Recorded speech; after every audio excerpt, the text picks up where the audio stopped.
Black perspectives haven't always been centered in the telling of America's story. Now, we're taking center stage. Introducing NPR's Black Stories, Black Truths, a collection of Black-led stories from NPR's podcasts. Search NPR Black Stories, Black Truths wherever you get your podcasts. Support comes from Mercedes-Benz of Buckhead, where the power of electric meets the power of Mercedes. Introducing a lineup of electric vehicles, the EQB, the EQS sedan and SUV, the EQE sedan and SUV. The vehicles are all electric. The feeling is all Mercedes. Mercedesofbuckhead.com. In general elections, we're given a choice. In a primary, we make our choice. The first in the South Republican presidential primary is this Saturday in South Carolina. The state's former governor, Nikki Haley, is the last contender still challenging former President Donald Trump for the GOP nomination. The people in South Carolina deserve the right to vote, as does Michigan, as does Super Tuesday, as does Georgia, and all those other states. But Haley is still trailing him badly here, even as she barnstorms her home state on a bus tour. Meanwhile, Trump's footprint here in the Palmetto State has been light. He's mostly relying on surrogates like Georgia Congresswoman Marjorie Taylor Greene. Seriously, y'all know Nikki better than I know her. I don't know her at all. But why is she still running for president? And right now, it's unclear if this race will be locked up by Georgia's primary on March 12th. But that's not stopping some curious and engaged Georgia voters from driving east to get in on the action in neighboring South Carolina. On this week's episode, we'll be joined by South Carolina Public Radio's Maayan Schechter. I'm WABE politics reporter Sam Gringlas in Beaufort, South Carolina. And I'm Rahul, also a WABE politics reporter in Greenville, South Carolina. And this is Dome Scramble from WABE News, coming to you this week from the Palmetto State, sunny South Carolina. Well, Sam, I'm going to start by saying that I am jealous because I am in Greenville in a parking lot, and your view is a lot better. Yeah, I'm sitting outside of a wonderful Best Western overlooking the water. The dock is right a few feet in front of me. I'm looking at palm trees and live oaks draped in Spanish moss. It's a pretty nice place to tape a podcast. I will be speaking to our managing editor about our assignments next time. So, Rahul, you mentioned you're in Greenville, South Carolina. That's in the northern half of this state. And you spent the afternoon at the Greenville Republican Women's Luncheon, which had a visit from Georgia Representative Marjorie Taylor Greene. Can you describe the scene for me? So, Sam, I'm actually still here. I'm in the parking lot of the Point Set Club, which is just east of downtown Greenville. It's a beautiful old building. It's got white columns out front, a fence of hedges with red berries in them. And as you walk into the club, it says it's a private club and jackets are required after 7 p.m. So you know this is a really formal place. I asked, what is this place used for? It's used for like luncheons and weddings and wedding receptions. There's beautiful artwork on the wall. So, as you entered the large ballroom area, there were 20 tables across this long rectangular room. The tables were packed, so I'm guessing about 200 people in the room. There have been other past presidential candidates who've made their way here, including Tim Scott and Carly Fiorina. So the primary is a day away as we tape this, and multiple Georgia members of Congress are on the ground getting the vote out for former President Trump. You caught up with two of them. Give me the gist of why they're here. Well, they both support former President Donald Trump, and that's why they're here in South Carolina. Let's start with Congresswoman Greene. She spoke for about 38 minutes. She was the main speaker. She also took 17 minutes of Q&A, and you could imagine with that much time, she covered a lot of ground, including, attacks on Nikki Haley. There's something seriously wrong that Nikki Haley is still running for president. We know she can read. Does she not read the polls? Okay? Does she not read the news? We know she can hear. Is she not listening to all of you? She also accused Haley of attracting Democratic donors and using Democratic voters, including for this Saturday's primary here in South Carolina. She, of course, also spent time defending former President Trump. He wasn't a dictator. He's not going to be a dictator. It's just not going to happen. oh, President Trump, I mean, what all are they saying about him? They're trying to say all these stupid things that no one believes. And look, former President Trump has said he would be a dictator only on day one. He's also said he wants to use the Justice Department to go after his enemies. Trump associates are reportedly considering ways to quash protests against him and replace federal civil servants with Trump allies. Now, Congresswoman Green went on to cover a range of issues with a heavy dose of gender politics, the southern border, and stopping aid to Ukraine. Those got some of the biggest applause lines. Rahul, Congresswoman Green is not the only member of Georgia's Washington delegation coming here to South Carolina to campaign for former President Trump, right? That's right, Sam. Congressman Mike Collins, who represents the 10th District, which includes some of the most conservative areas east and southeast of Atlanta, he plans on coming here Friday and Saturday to campaign for the former president. I spoke to him yesterday at the state capitol about Nikki Haley's candidacy. It's time to end this primary. It's time to stop the money spend that you're having to spend to run a primary, and it's time to move on into the general election. She knows she's not going to be the nominee. And at some point, it almost seems like it's personal, and it shouldn't be. She needs to go ahead and just concede and get behind President Trump, and let's get this general election underway. Interesting. So I did not meet any Georgia politicos, despite a few members of the state house. Most of them are backing Trump. But I did meet some Georgia voters at Haley's rally in North Augusta, just over the Savannah River from Augusta, Georgia. Once again, I think I need to talk to Alex, because how did you end up in my hometown of Augusta? But I'd love to hear what you heard when you were over in North Augusta. Well, if you recall, I called you from the road to ask you where the best rest stop was, and you advised me that there's not much between a certain stretch of exits on I-20. And I got to tell you, I did use that Flying J to take a bathroom stop that you recommended, so thank you for saving my bladder on our journey to South Carolina. So, Rahul, you know very well that South Carolina is just a stone's throw away from Georgia in this part of the state. And even Nikki Haley acknowledged that a chunk of her crowd at her bus tour stop at the North Augusta Town Hall were from Georgia. So how many South Carolinians do we have here? Okay. I know Georgia loves to slip over, and we love our sister state, too. See, we've got some Georgia here. I knew it. So welcome as well. The first Georgians I met, Roy and Jenny Luke from Augusta. Roy was wearing a Veterans for Nikki shirt and a bucket hat. He told me he's voted for Trump before, but now he's disgusted by how the former president talks about veterans, and he's been impressed in turn by Haley's respect for them as a military spouse. He was a sitting president, and he lost to Joe Biden once. So what makes us think he's going to win this time around? Nikki Haley is not only our best chance, she's our only chance in November. Now, Roy Luke told me he will vote for Trump if that's the only GOP choice he has in November. But that is not so for Roy's wife, Jenny Luke. I would never, ever vote for Trump, so it would have to be Biden, although I would like it if we had different choices. Sam, it's just so interesting that we still are hearing from different voters this idea of, I wish I had different choices. Yeah, it's something I heard again and again talking to voters at these rallies for Nikki Haley, who are very hopeful that they will have her as a choice in November, but are also clear-eyed that that may not be the case. So who else did you meet when you were over near my hometown? Well, one more Georgia voice I want to bring in here, and that is Jennifer Michael. I met her while she was waiting in line for a selfie with Nikki Haley.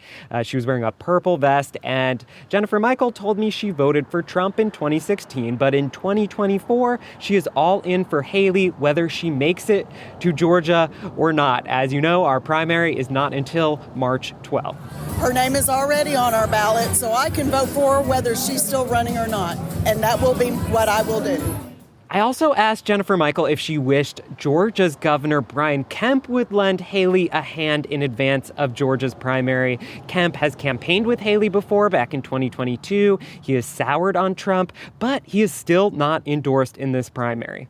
Personally, I wish he would have weighed in a little bit more, but I completely understand the stance he's getting really close. He's kind of wading in a little bit further every day, so hopefully he'll get there. Now, Rahul, these Haley voters are very similar to the type of voters I talk about so much in the North Atlanta suburbs, the Kemp-Warnock voters. If the race does come down to Biden and Trump in November, the choice that these voters make could be crucial in deciding how Georgia and the rest of the country go this fall. You know, it's so interesting that Jennifer said she would vote for Haley no matter what on March 12th. It's an interesting reminder that Georgia's ballot will have 11 presidential candidates on it because those were the ones who qualified when the ballot was put together way back in November. So, Sam, from North Augusta, you headed to the coast where you are now. Take me on that trip. So now I want to take you to the Low Country. I drove from North Augusta down a desolate stretch of highway through stands of pine trees, and then you get to the coast, South Carolina's Sea Islands. Right now, I am in historic Beaufort. It's the second oldest town in South Carolina after Charleston. It's got all this pre-Civil War architecture. The streets are lined with oaks draped in Spanish moss. And this week, Haley held a rally here on the waterfront, and I want to introduce you to one of the voters I met. Her name is Kelly Blake. She lives on nearby St. Helena Island, and I asked her to describe the Low Country for our Atlanta audience. It's quintessential South in all that is grand about the South, and it has a remarkable history. This area has been through, to my mind, this is just one more moment in that history. Before the Civil War, Beaufort was one of the wealthiest cities in the country. Its wealth came from rice and cotton produced by enslaved African Americans. The city was occupied by the Union Army in 1861 and remained in Union hands, so many of the city's ruling class, they never returned.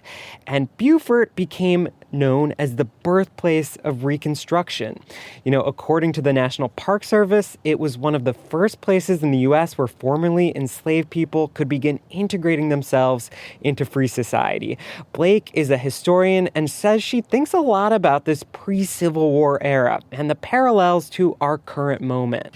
I make comparisons all the time with the 1850s and the pre-Civil War era, and just how much can we take as a nation before we break? Blake notes whoever is the next president will be in the White House when the U.S. turns 250 years old in 2026. And my heart says, who is the person to be at the helm? If it matters who's at the top, who is going to grab that moment and the potentials that it has to bring us together? Blake says she's thrilled to see a woman running for the presidency who had to fight to get a seat at the table, but she says she is still undecided in Saturday's primary between Haley and Trump. So what was Haley's message when she campaigned there? Well, picking up on that thread we just heard Blake talking about, these divisions in the country, Haley is chiefly pitching herself as someone who can bring a return to normalcy. Our kids deserve to know what it's like to be normal.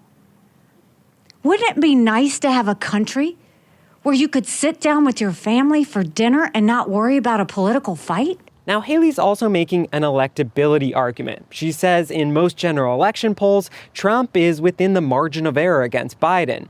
She says that's not the case when she's polled against Biden. Now we know he's going to be in court March and April and May and June. He says himself he's going to spend more time in a courtroom than he is on the campaign trail. That's not how you win an election. But Haley's challenge will be getting to the general election, and right now, that seems pretty unlikely. So, Sam, that's just so different from what I heard here back at the Republican Women's Luncheon here in Greenville. And obviously, the audience that I'm talking to is a much more conservative audience, and they were here for an event supporting former President Donald Trump. One of the people I talked to was Stacey Shea. She's a member of the Greenville County Republican Women's Club. She's campaigned for and against candidates. She's lobbied on a range of issues. And her bottom line is that she's questioning the conservative credentials of Nikki Haley. She didn't like her as governor, and she even questioned Haley's time as a state lawmaker. She was elected with a lot of help from volunteers in that part of the state, Lexington County, who were Tea Party people, and they volunteered all their time. They thought they were going to be getting a conservative firebrand who's going to really help push the agenda in the legislature to the right. And instead, she immediately cozied up to leadership with her eye on higher office. So she's got a long history here of making promises and doing the exact opposite when it is politically expedient for her. So when it actually came to issues, both Stacey and then another member, Susan Kendrick, brought up gas taxes. She raised a gas tax, and she said she wouldn't, and she did, in the second term when she was governor. And that's all it took from me. And I didn't forget it. Most of the time, people forget about those things. So former President Trump's campaign has also jumped on this idea of what Nikki Haley did with the state gas tax.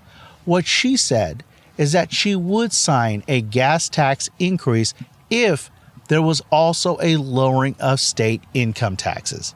That never ended up happening, so she never signed a gas tax increase. Now, there eventually was an increase in gas taxes in South Carolina, but she wasn't in office at that point. The bottom line is, the people I talked to today simply didn't like Haley when she was governor. Interesting how state politics there intersecting with presidential politics. Rahul, any other interesting conversations that you had? So, Sam, one of the other interesting conversations was about who would be Donald Trump's running mate, who would be his vice presidential nominee. Even Congresswoman Marjorie Taylor Greene was asked about it. She was also asked about possibly serving in the cabinet for President Trump if he wins in November. I'd be honored to serve President Trump and his next administration in any capacity that he asks me. I'm certainly particularly interested in Homeland Security. I think it's the top issue in the country. And coming from a background in an executive position, I feel very strong about being capable in that role. So, Sam, with everything you and me have heard here in South Carolina, I think the question is, what's the end game for Haley? Rahul, over the last week, Haley has been saying this line, quote, "We don't anoint kings in America." And as we heard in the top of the show, she is telling people at rallies that the people of South Carolina have a right to vote in this primary, and so do people in Michigan, in the Super Tuesday states, and in Georgia. So, you know, candidates are in it till they're not, but for now, she says she is staying in the race through Super Tuesday and perhaps beyond. You know, one voter I talked to says there are always surprises in elections, particularly in this moment that we're living in. You know, what happens if Trump gets convicted of a crime this year? Is there an opening for Haley to step in? I don't want to put on my prediction hat too much here, but one thing I do want to say as we step back and think about the conversations that we've been having in South Carolina in 3 different parts of the state is I think they really illustrate the ongoing divide within the Republican Party that we see in Georgia and South Carolina and across the country. And I think this primary cycle and the election in November will help answer the question of who holds the keys to this party going forward in 2024 and in the future. Let's take a break here. This is Dome Scramble coming from South Carolina. From WABE Studios, the podcast where they read stories is a new children's storytelling podcast featuring notable Atlantans and performers reading classic and contemporary children's books. Each episode contains a story meant to entertain, inspire, and inform young listeners. No screens required. The podcast where they read stories features adaptations from both chapter books and picture books. Join us at wabe.org/stories podcast or wherever you listen to podcasts.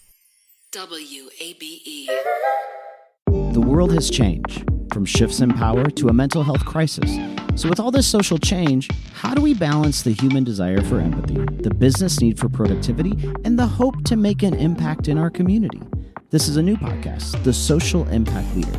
I'm Jeff Schinnebarker. Join me as we explore people doing work a little different. Available every Wednesday at wabe.org/podcast or wherever you get your podcasts. WABE. Welcome back to Dome Scramble. Today in the Palmetto State, South Carolina, we're joined by a very special guest, South Carolina Public Radio reporter Maayan Schechter. Welcome to the show. Thanks for having me. Okay, before we dig in, I'm in Beaufort, South Carolina right now. Rahul is in Greenville. Where are you? I am here in the capital city of Columbia, South Carolina. So we should tell our listeners that you have been covering South Carolina politics for, I think, a decade or so now, but you're originally a Georgian. So I'm curious what brought you to South Carolina, to Columbia, and what do you think makes South Carolina politics so interesting to cover? Yeah, I'm an Atlanta native, born and raised inside the perimeter. I know that distinction is very important to listeners in Georgia. I came to South Carolina after college, and it was one of those moves where I didn't see myself living here long term because I love Atlanta so much. My family and friends are there. But South Carolina has this effect on people where it sucks you in and then you never leave. And so, 10 plus years later, I'm still right here. I think what makes South Carolina politics so fascinating is you got to really look at the state itself. It is such a cool place to cover. We have so many interesting people, so many interesting stories. The history of this state alone makes it fascinating. And so that, of course, leads into having really fascinating politicians. South Carolina is obviously a small state, but it really punches above its weight. And so, if you want examples, we have Lindsey Graham in the Senate. We have Jim Clyburn in the U.S. House. I mean, those are influential people who make news all the time. So it's a really cool place to cover not only just local politics, but presidential politics, of course. We had 2. Now we have 1 South Carolinian in the presidential race. So there's always something happening here, which makes the state never boring to cover. Maayan, you also covered the state legislature just like we do. And, some of the same bills that crop up at conservative legislatures around the country pop up there in Columbia. We're wondering what's kind of been the hot topics at the state capitol and just your thoughts on how the dynamics are different from Georgia, where, once in a while you need Republicans to reach out for Democratic votes when they're not unified. Yeah, you're right about those copycat bills. I mean, especially in the South Carolina House this year. Well, let me just say this. Of course, this is an election year for both the House and the Senate. And so everything is primary related, right? But we've seen a lot of socially conservative legislation, copycat bills come out of the House this year, like constitutional or permitless carry, which was just voted on by the Senate, and we'll see some negotiations happen on that. The other bill that we're looking at is efforts to block healthcare options for transgender minors. I mean, those bills have been popping up around the state. Efforts to block, DEI, certain kind of books. I mean, all of that stuff we're seeing in the legislature this year. One of the big topics, though, that we are covering and that I'm covering that has been happening over in the State House is what we're calling judicial reform. Lawmakers here actually, not voters, elect most judges in the state. And there's been a lot of pressure recently to change some of that process. But as far as the makeup of the legislature goes, you're right. Republicans here control the governor's office. They control the House and the Senate. They basically have a supermajority control of both chambers. So that makes it especially difficult for Democrats to push their legislation to the finish line. And obviously, it means that Republicans don't often need Democrats to help them out. But what's been interesting this year, especially in the House, is we've seen some fraction within the Republican Party. And so in many ways, Republicans are still working across the aisle with Democrats in both chambers to help them out. I mean, we still have a lot of bipartisan efforts that do go on. And, whether it's the budget or even just a couple of years ago to make this distinction with Georgia, South Carolina changed up its election law after COVID. And that included adding 2 weeks of early voting. And that was a very smooth process when you compare it to what happened in y'all's state in Georgia. Wow, so many parallels. I think several of the bills that you mentioned were ones that passed through our legislature in the last year or two. But the reason we are all gathered here today is to talk about this big primary election that is taking place on Saturday. So I wonder if we could just start with a really basic question. How does the primary actually work here in South Carolina? Because it kind of differs depending on what state you're in. Right. So here in South Carolina, we have open primaries. We don't have party registration here. So that means, of course, you can vote in either the Democratic or Republican primary. You just cannot vote in both. Only 4% of registered voters voted in this month's Democratic primary, which, of course, was not competitive. Joe Biden was on the ballot. And so that obviously leaves a lot of voters to cast their ballot in Saturday's GOP primary. As far as delegates go, South Carolina has 50 delegates, so whoever wins Saturday gets 29 of those. The remaining delegates will get awarded to the top vote getter in each congressional district. We have 7. So, really, this it's kind of up for grabs in this state. I mean, anybody can turn out and vote. It doesn't really matter what party primary it is.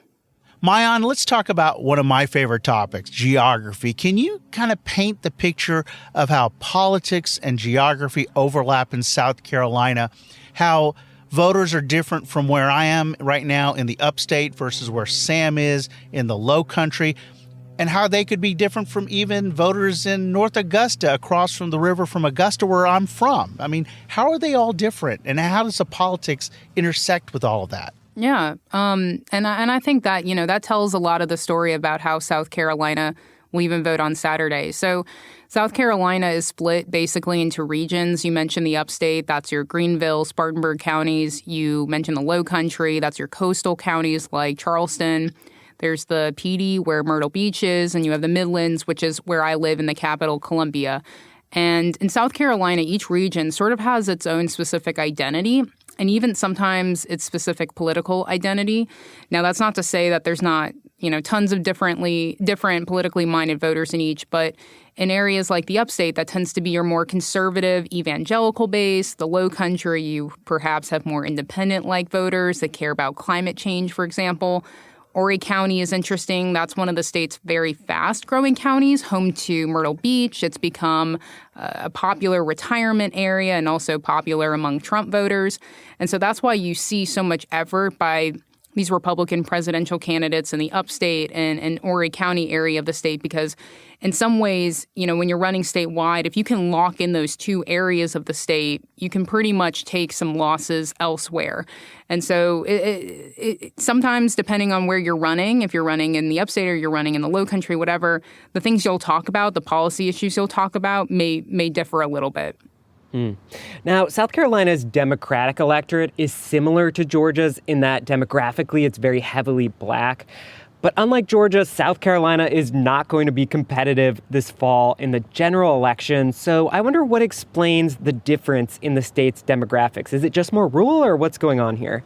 Yeah, I mean, South Carolina is still a very majority white state, heavily Republican. African Americans here make up about 26% of the population. I don't really know if it's all rural. South Carolina is a majority white state, heavily Republican. African Americans here make up about 26% of the population. I just think we're more red in many ways because of the population makeup, but also who is moving here. I mentioned earlier that South Carolina's population has been growing, and we're growing with a lot of Republican voters who are moving elsewhere from states like New Jersey and New York and Ohio. And that's just making the state so much more red. It's been red for a very long time, but it's becoming even more red because I think just the influx of these voters from specific areas of the United States. That's really interesting because at the rally I attended this week here in Beaufort, so many of the Nikki Haley voters I talked to had not even lived in South Carolina during the time that she was governor. They had moved from New York or New Jersey or some of these other places that you mentioned. Right. No, that's totally right. I mean, Nikki Haley hasn't been on the ballot here in a very, very long time, and South Carolina over the last decade has grown significantly. So you have a huge portion of the population that does not remember her as governor. So the interesting thing for me was the event I was just at that we talked about in the last segment. A lot of those people were here when Nikki Haley was governor and have strong opinions about her time as governor. For you, what stands out from Haley's time as governor, and what do you think the lasting imprint of her administration was? Haley talks a lot about the industry that she oversaw while she was governor. I mean, she prides herself on bringing manufacturers to the state from auto to aerospace, and certainly that is part of her legacy. She talks about ethics changes. I don't necessarily think a lot of voters think about ethics when they go to the voting booth in presidential cycles or really ever. But certainly that's part of her legacy. As governor, she signed a 20-week abortion ban into law.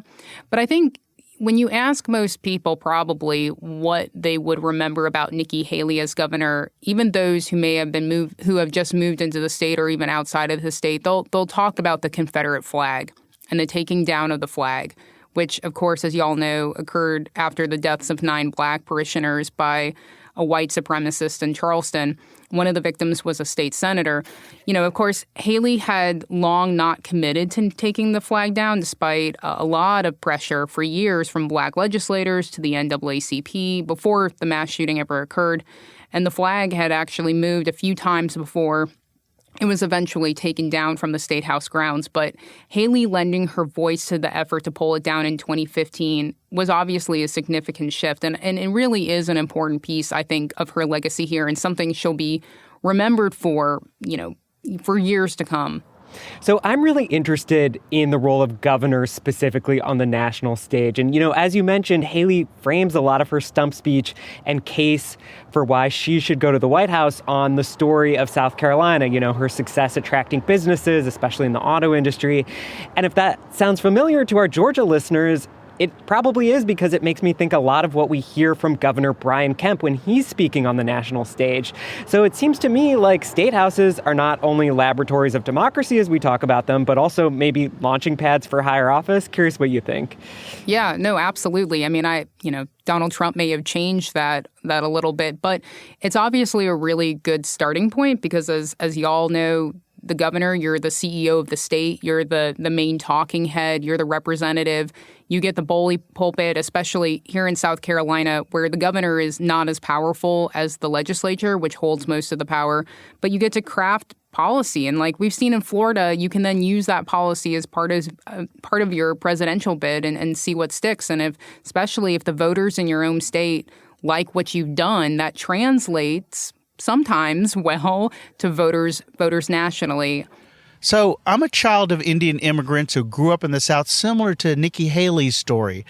Does she talk about that on the trail, and how does it relate to the racial dynamics in the South today?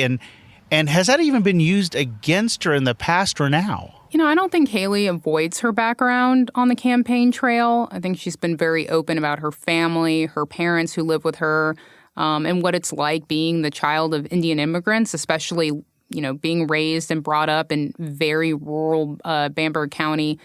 But she does talk a lot about, even despite the prejudices that her family experienced, that, she often says America is not a racist country. So, and for some South Carolina voters, that is sort of rubbed them, they're not kind of the wrong way, because South Carolina has obviously got a very serious racist history in and of itself. Definitely it gets used against her. I mean, even when she was running for governor, people used to make fun of her family. She was obviously able to completely rise above that. The regular talking point that I hear when people want to talk about her background is her name. People like to pick apart her name on both the Republican and Democratic sides of the aisle, even though she's been called Nikki for most of her life.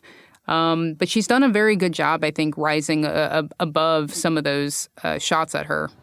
You talk about her discussing America as not being a racist country, and it's interesting to me because that's a line that we heard a lot from Herschel Walker, the Republican Senate candidate in Georgia back in 2022, and Haley actually campaigned with Walker, and a lot of that discussion we're hearing about race from her now as a presidential candidate was something we heard back on the campaign trail in Georgia in 2022.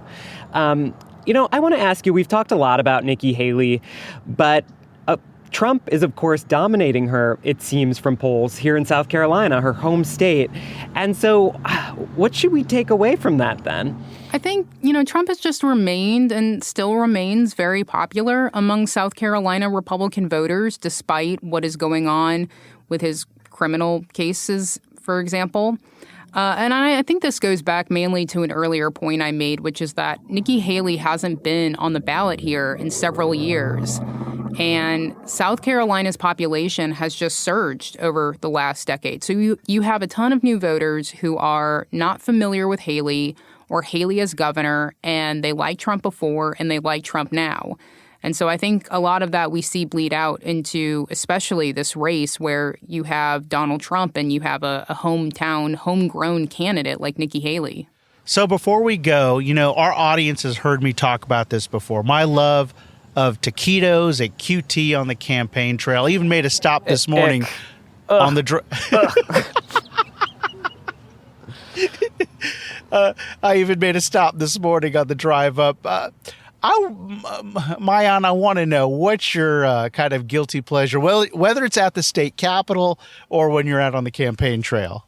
Oh, gosh. Okay. On the campaign trail, I don't think I've had a huge guilty pleasure because I've been able to lean pretty heavily on my colleague here, Gavin Jackson, and I also drink mass amounts of coffee all the time, which is something I regularly do anyway. I will say one of the nice things about 2024 is that it's not like 2020 when we had over 20 Democrats running for president. That was so rough, and I definitely had my fair share of gas station snacks. Although not taquitos, I have a hard pass on that one. But I am a coffee drinker. I love big bags of pretzels. I am a little bit like a seagull. I tend to snack. So, I'm trying really, really hard this cycle to avoid any guilty pleasures like that. Well, we are wishing you the best in these final hours of covering the South Carolina primary. This is South Carolina Public Radio reporter Maayan Schechter. Thanks so much for joining us. Thanks for having me. We'll take a quick break and then turn our attention to the Georgia legislature ahead of next week's crossover day. This is Dome Scramble from WABE News. It's Dome Scramble from WABE News. Next week is a key deadline in the Georgia legislature. That's right. It's crossover day on Thursday. Rahul, remind our listeners why crossover day is so important. So officially, this is supposed to be the last day a bill can cross over from the House to the Senate or the Senate to the House. Now, of course, there are ways to get around this. Different procedural moves. We're going to teach you some other words as we get into the session that are basically copy pasting or Frankenstein or zombie bills. But the bottom line is crossover day is supposed to be the last day legislation moves from one body to the other. It is used by leadership on a regular basis to say, hey, look, your bill didn't cross over, so it's not going to get action this year. So what are the topics that are the big question marks for you headed into this moment where we find out if bills live or die this session? It's seeming like there is this massive rush to push through education bills on a wide range of things, whether it's how the libraries are handled in the state of Georgia, what kind of material is presented to children in classrooms, sex education. There's a lot of education that's moving through the legislature quickly right now. That's what I'm going to be watching for, along with our education reporter, Juma Say. And Rahul, I'm going to be watching a big election bill that dropped in a Senate committee this week, and it would include a provision to eliminate Georgia's automatic voter registration, a program which has been touted by Democrats and Republicans alike and would be a major shakeup to Georgia election law ahead of the 2024 election. And another big piece of news that I want to raise this week, and that's what seems to be the end of doing Medicaid expansion this session. Yeah, after some cautious optimism from Democrats and even some Republicans suggesting there may be an opening to make it happen this year, top Republicans in the Georgia House unveiled a bill this week suggesting another session will pass without any action on this front. That bill focuses on reforming some hospital regulations, which had often been discussed as a component of a potential deal on Medicaid expansion, something called Certificate of Need.